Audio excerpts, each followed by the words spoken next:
La luna deslumbrante asoma entre los árboles. La oscuridad de la noche lo inunda todo, y una tenue niebla comienza a aparecer. Adéntrate en el bosque, busca el árbol viejo, siéntate a su lado. Ponte cómodo, cierra los ojos y escucha la historia que traen hasta ti las criaturas de la noche. Bienvenidos. Estos son los cuentos del bosque oscuro.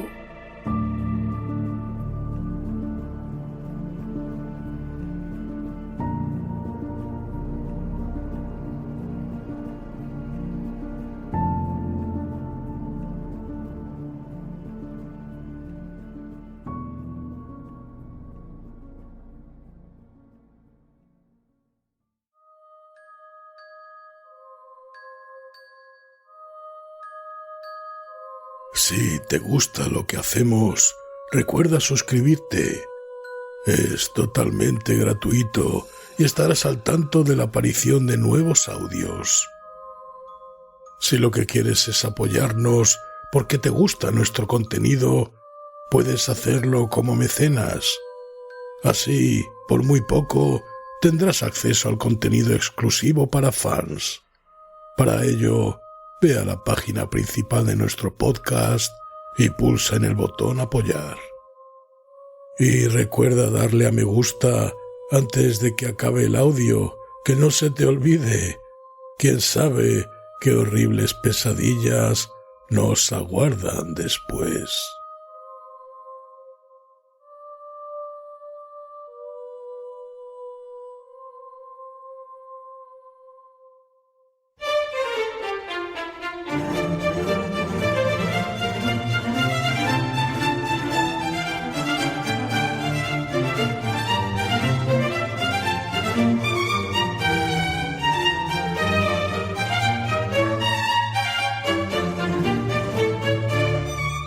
El demonio de la perversidad,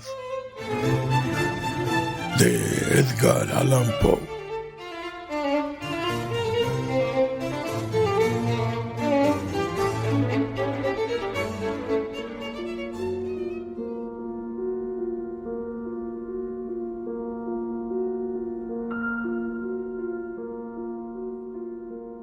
En la consideración de las facultades e impulsos de los prima mobilia del alma humana, los frenólogos han olvidado una tendencia que, aunque evidentemente existe como un sentimiento radical, primitivo e irreductible, los moralistas que los precedieron también habían pasado por alto.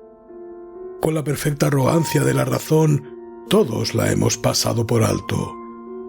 Hemos permitido que su existencia escapara a nuestro conocimiento tan solo por falta de creencia, de fe, sea fe en la revelación o fe en la cábala. Nunca se nos ha ocurrido pensar en ella simplemente por su gratuidad. No creímos que esa tendencia tuviera necesidad de un impulso. No podíamos percibir su necesidad. No podíamos entender, es decir, aunque la noción de este primum mobile se hubiese introducido por sí misma, no podíamos entender de qué modo era capaz de actuar para mover las cosas humanas, ya temporales, ya eternas. No es posible negar que la frenología y en gran medida toda la metafísica han sido elaboradas a priori. El metafísico y el lógico, más que el hombre que piensa o el que observa, se ponen a imaginar designios de Dios, a dictar propósitos. Habiendo sondeado de esta manera a gusto las intenciones de Jehová, construyen sobre estas intenciones sus innumerables sistemas mentales. En materia de frenología, por ejemplo, hemos determinado primero, por lo demás era bastante natural hacerlo, que entre los designios de la divinidad se contaba el de que el hombre comiera. Asignamos pues a este un órgano de la alimentividad para alimentarse, y este órgano es el acicate con el cual la deidad fuerza al hombre, quieras que no, a comer. En segundo lugar, habiendo decidido que la voluntad de Dios quiere que el hombre propague la especie, descubrimos inmediatamente un órgano de la amatividad. Y lo mismo hicimos con la combatividad, la idealidad, la casualidad, la constructividad. En una palabra, con todos los órganos que representaran una tendencia, un sentimiento moral o una facultad del puro intelecto. Y en este ordenamiento de los principios de la acción humana, los burzheimistas, con razón o sin ella, en parte o en su totalidad, no han hecho sino seguir en principio los pasos de sus predecesores, deduciendo y estableciendo cada cosa a partir del destino preconcebido del hombre y tomando como fundamento los propósitos de su creador. Hubiera sido más prudente, hubiera sido más seguro fundar nuestra clasificación, puesto que debemos hacerla en lo que el hombre habitual u ocasionalmente hace y en lo que siempre hace ocasionalmente, en lugar de fundarla en la hipótesis de lo que Dios pretende obligarle a hacer. Si no podemos comprender a Dios en sus obras visibles, ¿cómo lo comprenderíamos en los inconcebibles pensamientos que dan vida a sus obras? Si no podemos entenderlo en sus criaturas objetivas, ¿cómo hemos de comprenderlo en sus tendencias esenciales y en las fases de la creación? La inducción a posteriori hubiera llevado a la frenología a admitir como principio innato y primitivo de la acción humana algo paradójico que podemos llamar perversidad, a falta de un término más característico. En el sentido que le doy, es en realidad un móvil sin motivo, un motivo no motivado.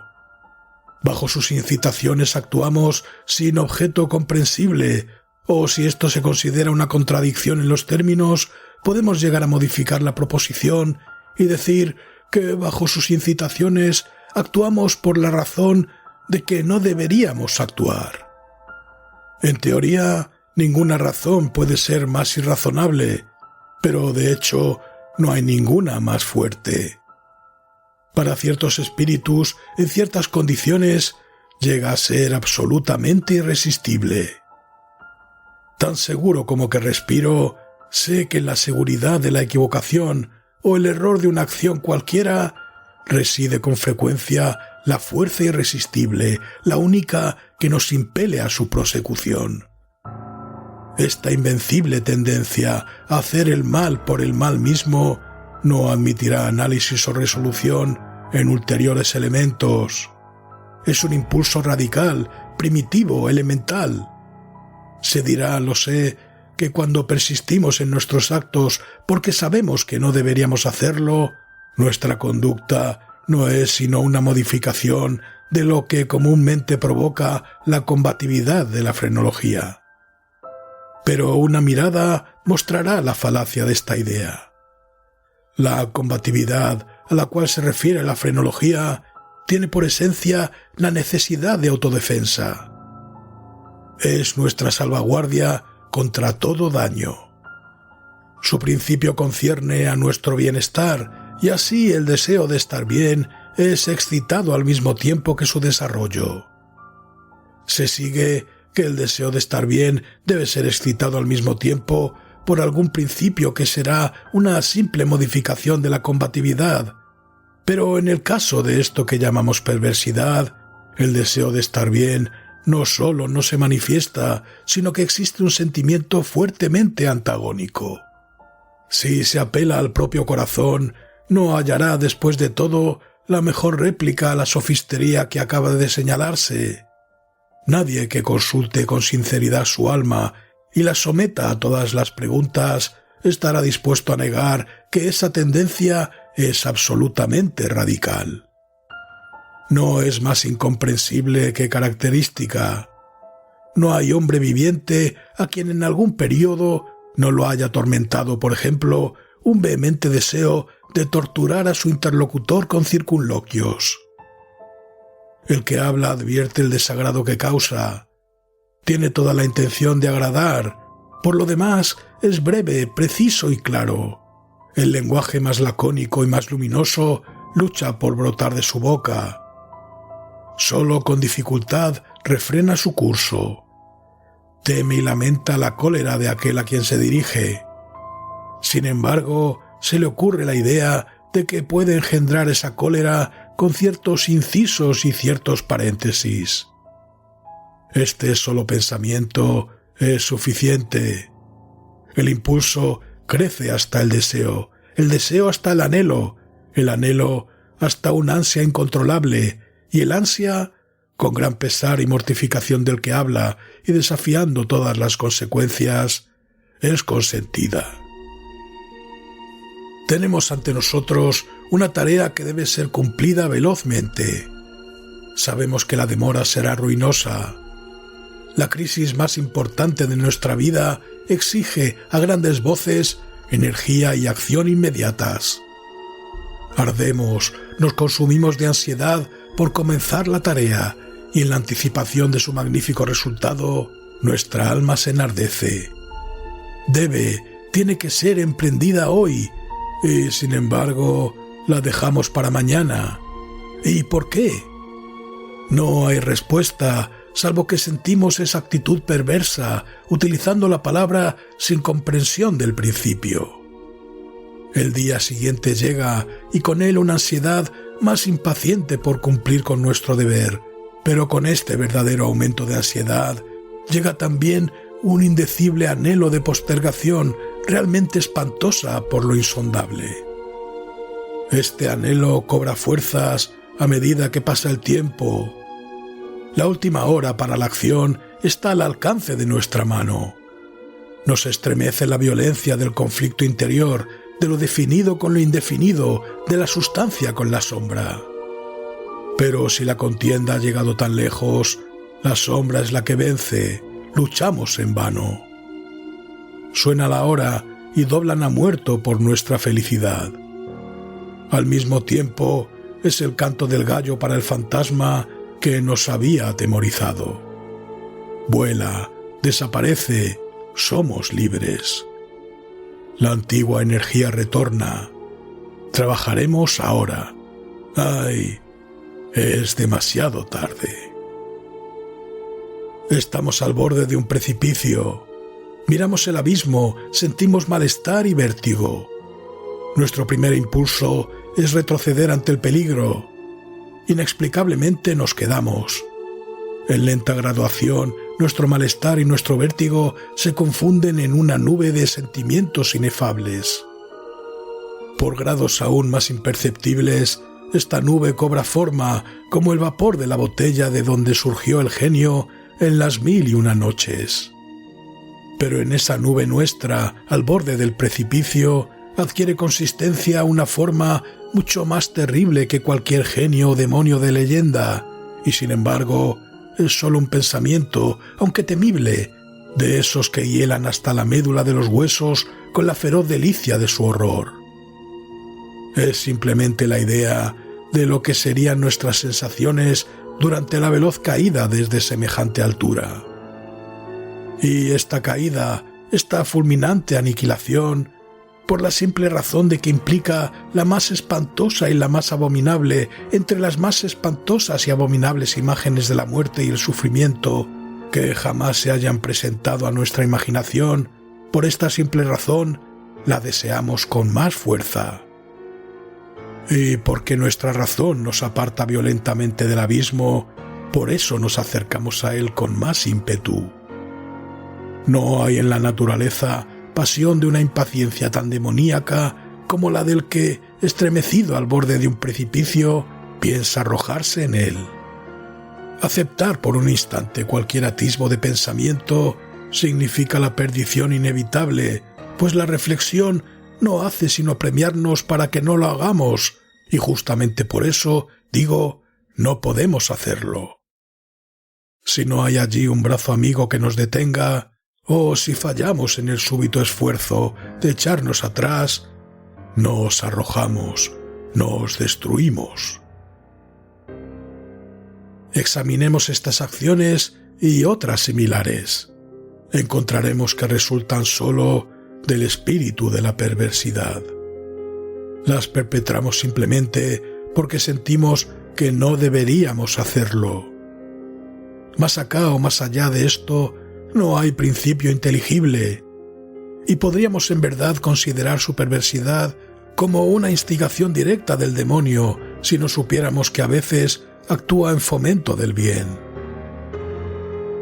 He hablado tanto que en cierta medida puedo responder a vuestra pregunta, puedo explicaros por qué estoy aquí, puedo mostraros algo que tendrá por lo menos una débil apariencia de justificación de estos grilletes y esta celda de condenado que ocupo. Si no hubiera sido tan prolijo, no me hubierais comprendido, o como la chusma, me hubierais considerado loco. Ahora advertiréis fácilmente que soy una de las innumerables víctimas del demonio de la perversidad.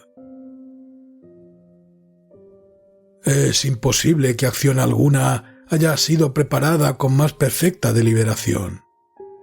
Semanas, meses enteros medité en los medios del asesinato. Rechacé 1000 planes porque su realización implicaba una posibilidad de ser descubierto. Por fin, leyendo algunas memorias francesas, encontré el relato de una enfermedad casi fatal sobrevenida a Madame Pilot por obra de una vela accidentalmente envenenada. La idea impresionó de inmediato mi imaginación. Sabía que mi víctima tenía la costumbre de leer en la cama. Sabía también que su habitación era pequeña y mal ventilada. Pero no necesito fatigaros con detalles impertinentes. No necesito describir los fáciles artificios mediante los cuales sustituí en el candelabro de su dormitorio la vela que allí encontré por otra de mi fabricación. A la mañana siguiente lo hallaron muerto en su lecho y el veredicto del médico fue muerto por la voluntad de Dios. Heredé su fortuna y todo anduvo bien durante varios años. Ni una sola vez cruzó por mi cerebro la idea de ser descubierto. Yo mismo hice desaparecer los restos de la bujía fatal. No dejé huella de una pista por la cual fuera posible acusarme o siquiera hacerme sospechoso del crimen.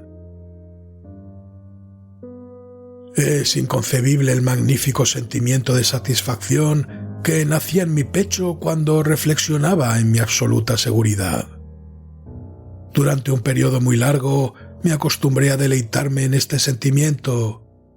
Me proporcionaba un placer más real que las ventajas simplemente materiales derivadas de mi crimen. Pero le sucedió por fin una época en que el sentimiento agradable llegó en gradación casi imperceptible a convertirse en una idea obsesiva, torturante por lo obsesiva. Apenas podía librarme de ella por momentos. Es harto común que nos fastidie el oído, o más bien la memoria, el machacón estribillo de una canción vulgar o algunos compases triviales de una ópera. El martirio no sería menor si la canción en sí misma fuera buena o el aria de una ópera meritoria. Así es como, al fin, me descubría permanentemente pensando en mi seguridad y repitiendo en voz baja la frase «estoy a salvo». Un día, mientras vagabundeaba por las calles, me sorprendí en el momento de murmurar, casi en voz alta, las palabras acostumbradas.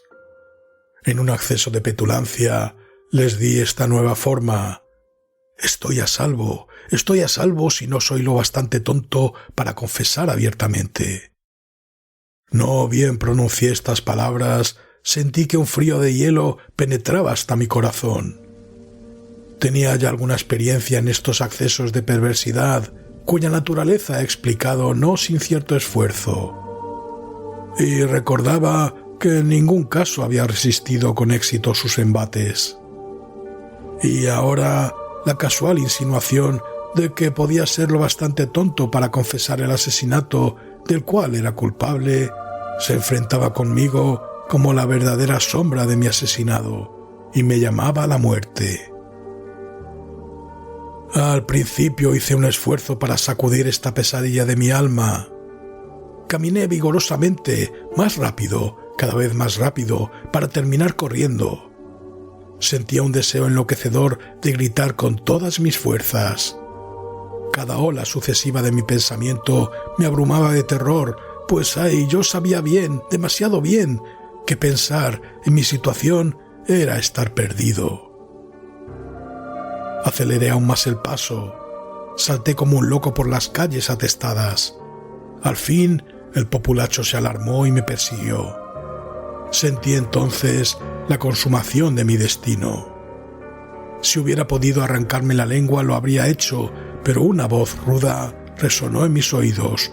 Una mano más ruda me aferró por el hombro. Me volví, abrí la boca para respirar. Por un momento experimenté todas las angustias del ahogo.